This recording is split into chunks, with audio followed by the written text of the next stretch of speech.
Senyales na pinaglalaruan o pinapaasa ka lang ng isang babae. Yan po yung ating vlog today. Sisimulan natin kaagad dyan pagkatapos ng may iksing intro.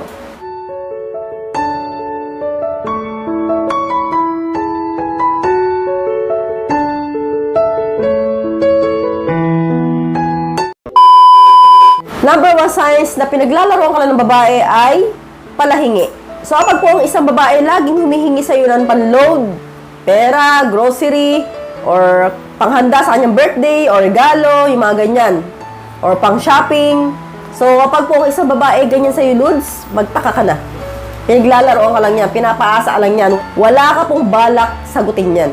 So, marami ako, Lods, kaibigan sa mga Facebook na nag-shot sa akin at nagsasabi sa akin na, Ma'am, ito pong nililigawan ko, panay hingi po sa akin ng load. Ma'am, ito pong nililigawan ko, magbe-birthday po siya, nanghihingi sa akin ng regalo. Nanghihingi sa akin ng pang grocery, nanghihingi sa akin ng pangkain kasi nga single mom daw po siya, wala pong gatas yung anak niya. Nanghihingi sa akin ng pambiling damit niya, pang shopping. So, yan po yung kadalasang karamihan sa mga babae, nagpapaawa effect yan. So, ibig sabihin, ang kailangan sa inyan ay pera lang. So, kapag po ganyan ang nililigawan ninyo, kung ano-ano yung hinihingi sa'yo, kahit ano pang dahilan yan, walang pambayad ng kuryente, walang bigas, or wala siyang pambili ng feminine wash niya sa sa pepay niya. Kahit ano pa yung loads, basta nang hingi, matik yan, pinapaasa lang yan. Huwag po kayo magpapaniwala, huwag po kayo magpapauto sa mga ganitong klase ng babae na nililigawan ninyo. So, kailangan po ninyo maging aware na ito pong mga klase ng babae na ganito ay hindi po seryoso sa inyo.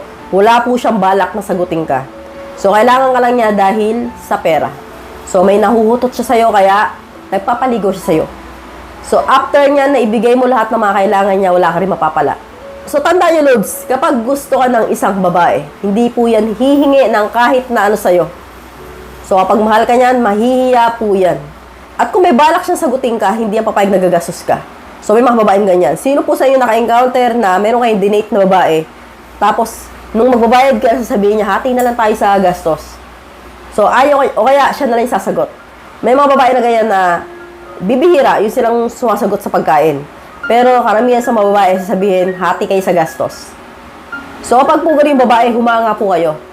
Kapag sinabi po sa inyong ganon. Kasi po, bibihira po yung babaeng ganon. At ibig sabihin po nun, may feeling siya para sa'yo kasi nahihiya siya.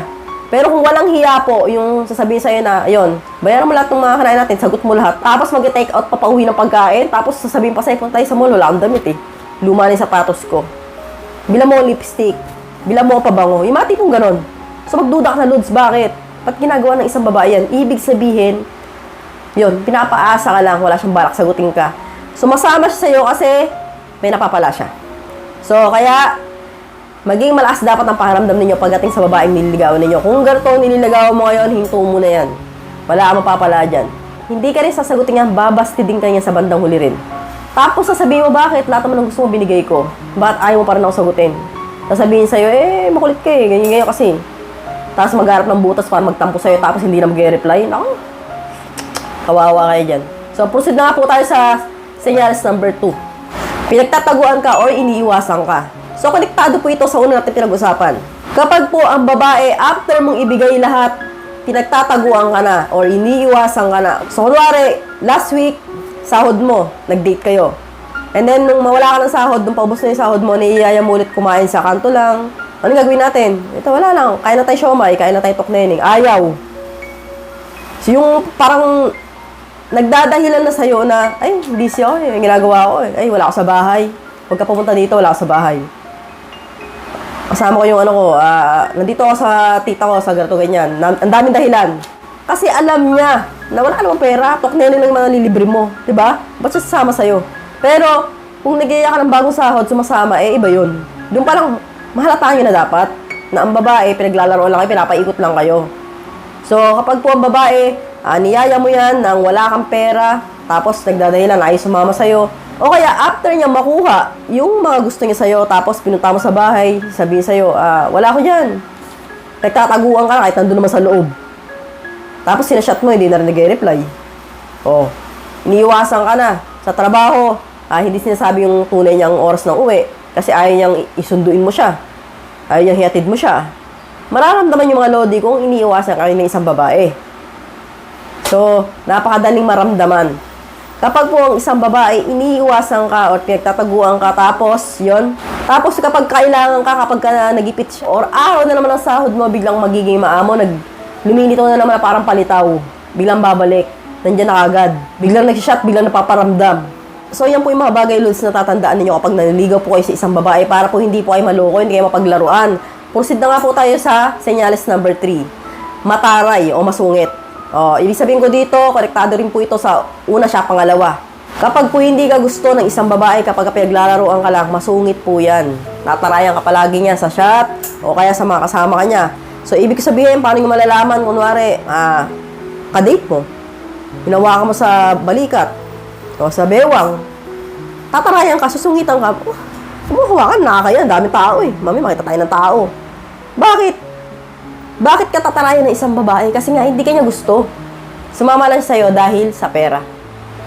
So, kapag hinawakan mo siya, ayaw niya. Tatarayan ka. Kasi nga, hindi naman niya gusto eh. Diba? Sumama lang siya dahil may napapala siya sa'yo. Kapag po ang isang babae, tinatarayan ka kahit in public, or ayaw magpahawak, o ganyan, yun, magtaka na po kayo dyan. Ibig sabihin po yan, bad sign po yan. Wala po kayong pag-asa. So, kapag po ang isang babae, gusto ka, bibigay agad yan. Kahit hindi pa kayo, oo. Malalaman mo kapag gusto ka ng babae kapag kakadate mo pa lang, hindi ka pa niya sinasagot, hawakan mo yung balikat, hindi yan tatanggalin. Hawakan mo yung bewang, hindi yan tatanggalin. Kahit hawakan mo yung kamay, hawakan mo yung kamay, nandahan-dahan lang, pasimple, hindi yan tatanggalin. Parang mararamdaman mo na gusto niya rin ginagawa mo. Kapag po ganon, gusto ka ng babae. So, proceed na po tayo sa senyales number 5. Maraming tropang lalaki or palakaibigan sa mga lalaki. Kapag po ang babaeng nililigawan ninyo, napakaraming tropang lalaki or makikita nyo, talagang maraming kaibigan na lalaki. Pinaglalaroan ka lang yan. Bakit? Anong connection nito? Kapag nanligaw po kayo sa babae at maraming ganito, nakikita ninyo, sasabihin niya, friends ko lang yan, tropa ko lang yan. Hindi mo alam, baka ilan sa mga doon ex niya. Hindi mo alam baka ilan sa mga doon nakaiutan na niya, di ba? Magsisinungaling pa ba tayo dito? Ako nagsasabi lang ako ng totoo, prangkalan tayo dito, Lods.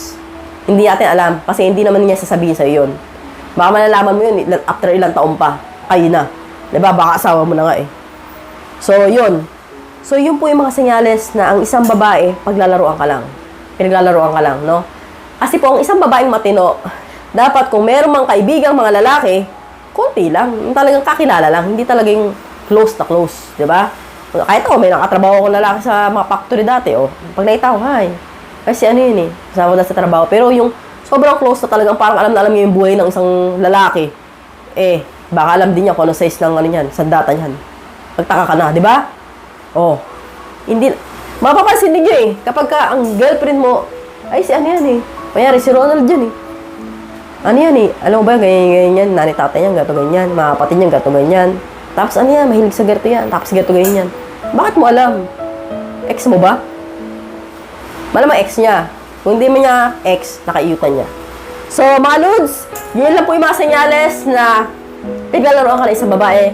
I hope nakatulong po ako sa inyo. Subscribe ka na muna bago ka mag-click out. See you again to my next video. God bless. Bye-bye!